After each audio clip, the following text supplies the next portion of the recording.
안녕하세요. 저는 인간이 감지할 수 없는 세상을 상상하면서 회화 작업도 하고 도자기도 만들고 또 다양한 설치 방법을 고민하고 있는 임수범이라고 합니다.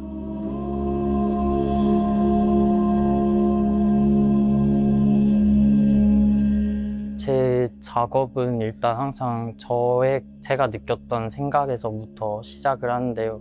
제가 광주에서 태어나고 자라긴 했지만 대학을 또 다른 지역을 다니기도 했고 군대를 가고 다시 졸업을 했을 때는 전시를 보러 여러 지역을 다니기도 하고 또 불러주는 곳에서 여러 군데를 다니다 보니까 어느 순간 저를 어떤 식으로 소개해야 될지 궁금했던 적이 있었거든요. 그래서 그 궁금함이 사실 명확한 답변을 내리긴 힘들지만 그에 대한 답은 사실 어떤 곳에도 속할 수 있고 또 어떤 곳에서 속할 수도 없는 사람이라는 생각이 들었거든요. 그런데 이게 저뿐만 아니라 사실 다른 타인들에게도 넓혀봤을 때 이게 어떤 카테고리 안에서 그 타인을 명확히 규명할 수 없는 거가 당연한 거기 때문에 어떤 그 모호한 세계 그 자체의 흐름을 맡기는 게 제 작업에 좀 큰 태도가 되지 않나 싶어서 이렇게 지금 작업을 진행하고 있습니다. 인간이라는 존재 자체가 되게 많은 것을 알고 있지 않지만 엄청 많은 걸 규명하려고 노력한다고 생각 들었거든요. 예를 들어 행정구역이나 아니면은 음과 양이나 흙과 백 같은 논리에서도 사실 명확히 그게 구분되진 않는다고 생각하거든요. 어느 정도 거리를 뒀을 때 여기까지 딱 이 선까지가 어느 지역이고 여기까진 아니야 라는 것도 사실 자세히 보면은 되게 그 경계의 지역이 많다고 생각이 들었었는데 그 경계를 무시하고 계속 이건 이거고 저건 저거야 라는 식의 경계를 나눠버린다면 그건 되게 그 경계에 살고 있는 생명들을 무시하고 없애는 일일 수도 있겠다라는 생각이 들었거든요. 사실 어떤 사람이든 어디에도 속할 수 있지만 사실 어디에도 속할 수 없는 존재이기 때문이기도 해서요. 그래서 작업에서 그 경계에 있는 중간의 세계의 풍경을 계속 그려나가려고 했던 것 같습니다.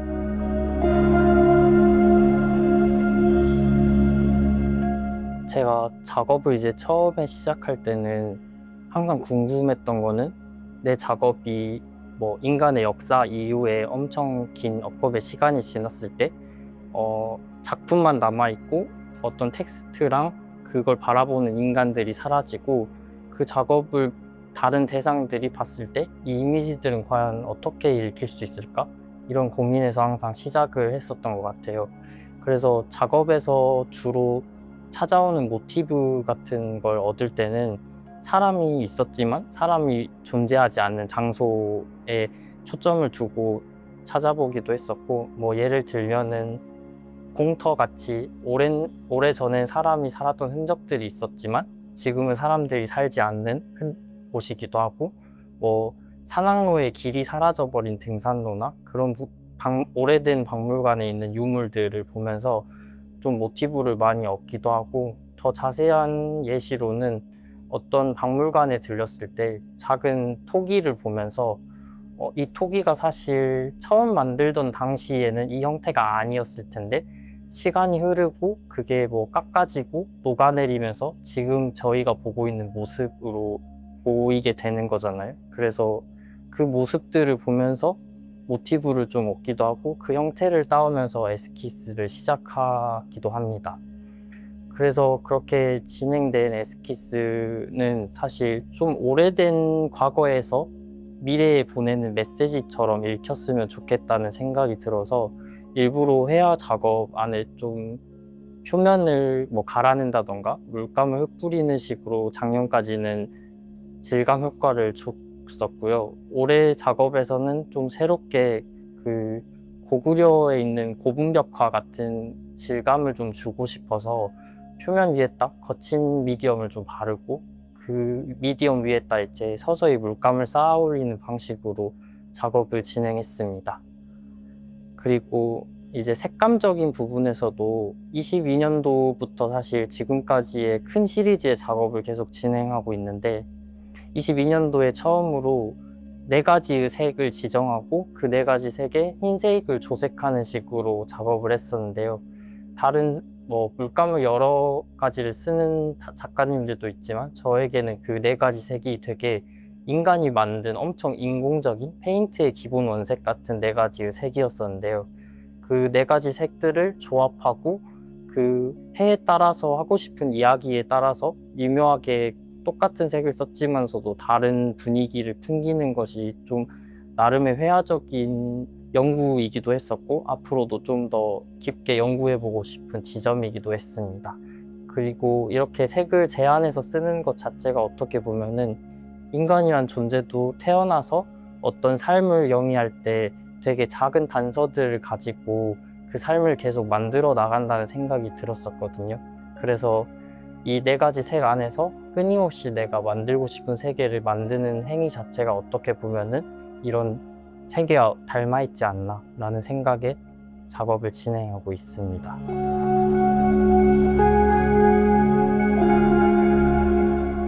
초기 작업은 22년도부터 최근 작업까지를 이야기할 수 있겠는데 22년도부터 22년, 3년, 4년을 거쳐서 1년에 한 번씩 개최한 개인전을 기점으로 사실 작업이 조금씩 변화를 했었거든요.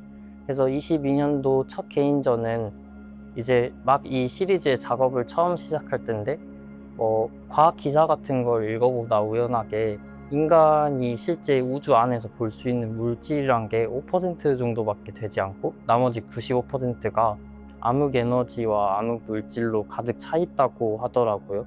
근데 이 기사를 보면서 내가 생각보다 인지하고 있는 세상이 굉장히 적구나라는 생각이 들었고 당연하지만 어떤 길가에 있는 돌멩이나 하늘 날아다니는 새들은 각각 자기들이 인지하는 세계가 다를 텐데 그런 세상들을 조금 그려나가보면 좋지 않을까라는 생각에 전시를 시작하게 됐었고 그때 전시의 제목이 나와 세계를 만들어 보지 않겠나로 첫 개인전을 시작했었는데 전시장 안에서 제가 상상했던 그 작은 세계와 관람객들이 와서 이 세계는 이런 걸 그리셨나요? 하는 질문들과 함께 소통하면서 더 넓은 세계관을 만들면 좋겠다라는 생각으로 기획하게 된 첫 전시입니다. 그리고 두 번째 전시를 넘어가면서 제가 여러 여행지를 다니면서 다음 작업에 대한 이야기를 한번 생각해 보고 싶었던 적이 있었는데 우연히 여행지에서 어떤 박물관을 들어갔는데 그 박물관에서 그 유물들이 전시되어 있는 방식을 봤는데 어떤 작업들은 한 관을 줄 정도로 엄청 중요도 있게 다룬 유물들이 있었고 어떤 유물들은 한 유리관 안에 여러 개를 모아놔서 캡션 순서가 어떻게 되는지 읽기도 힘들 정도로 모아둔 유물들이 있었어요. 근데 그 유물들 중에 어떤 귀여운 토기 하나가 눈에 들어왔었는데 그 토기를 보면서 내 작업도 나중에 이렇게 그 가치도에 따라서 그 당시에 사람들이 생각하는 가치에 따라서 이렇게 모아져서 아주 작게 존재감을 뽐내고 있지 않을까 이런 생각이 들었던 적이 있었거든요.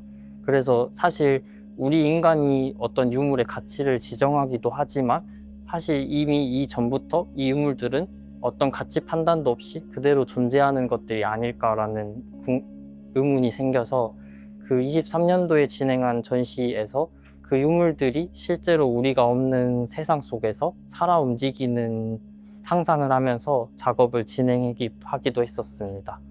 그리고 이 해에 처음으로 도자기 작업을 시작하긴 했었는데 당시에는 전시에서 좀 본격적으로 보여주진 않았었고 도자기 작업을 시작했던 이유는 도자라는 것 자체가 돌가루와 흙으로 구성되고 초벌 재벌을 고온에 구우면서 되게 단단한 성질을 갖게 돼서 좀 깨지기 쉬운 성질이라는 특징이 있기도 하지만 실제로 박물관에 갔을 때는 되게 그 오랫동안 형태와 색감을 보존할 수 있는 매체이기도 했어서 작업을 처음으로 돌아와서 계속 어떤 우리 이후의 세계에게 보낼 메시지로서 도자 작업이 꽤 그 형태들을 오래 유지할 수 있지 않을까라는 생각이 들어서 도자 작업을 시작하기도 했습니다.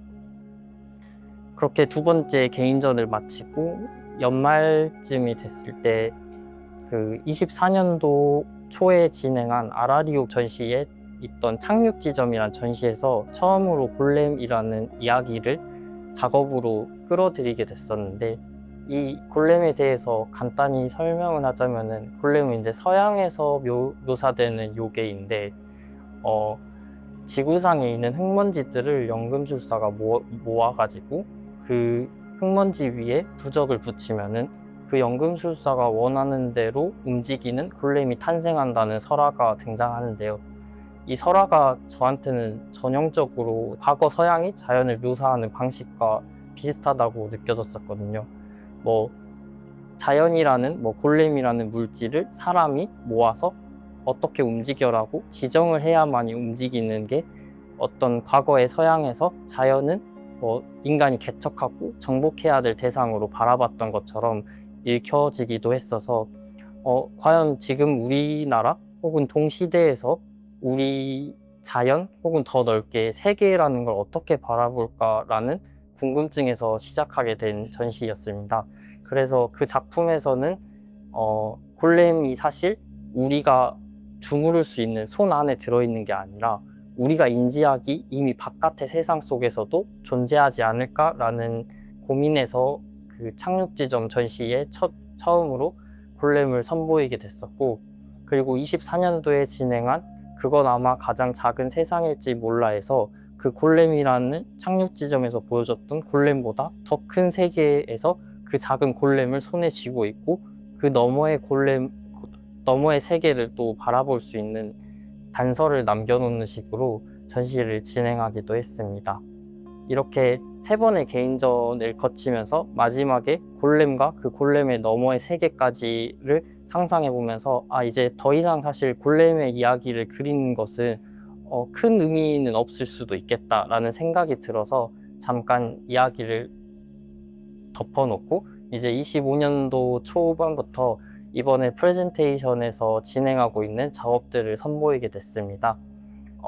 줄곧 계속 약간 인간이 알 수 없는 세계, 그 중간적인 세계에 대한 탐구를 하다 보니까 괴물과 신과 관련된 이야기들을 좀 관심 있게 봤었는데요. 저한테 그 괴물과 신이라고 하는 존재가 되게 다른 존재처럼 느껴지고 엄청 상극적인 느낌이 들기도 하지만, 어떻게 보면 인류의 역사상에서 어떤 피할 수 없는 재난 안에서 괴물이 탄생하기도 하고, 그리고 그 재난을 감당하기 위한 인간이 다른 존재를 믿는 지점에서 신이 탄생하기도 한다는 생각이 들어서, 어떻게 보면 이 괴물과 신의 이미지는 되게 오래전부터 탄생하는 지점이 굉장히 흡사해 있지 않나? 라는 생각이 들었었거든요. 그래서 이번 작업부터는 그 신과 괴물 그 중간에 있는 어떤 중간지대의 풍경을 그려보고 싶다는 생각이 들었습니다. 올해의 작업에서 등장했던 신은 동양에서 묘사하는 사신, 청룡, 주작, 백호, 현무라는 4가지의 사방을 지키는 신에 대해서 묘사를 해보고 싶었는데, 사실 이거는 동양에서 묘사하는 사방위를 지켜주는 수호신처럼 여기기도 하지만, 과연 이 수호신 바깥의 경계에서 이 신들을 바라봤을 때도 그 우리를 보호해주는 수호신처럼 느꼈을까? 아니면 혹은 경계를 넘지 말라고 지키고 있는 괴물처럼 보였을까? 라는 의문에서 작업을 시작하게 됐습니다. 올해의 작업에서 보여주는 청룡과 주작의 이미지들을 통해서 신도 괴물도 인간도 아닌 그 중간적인 세계를 묘사하면서 작업을 진행했었습니다.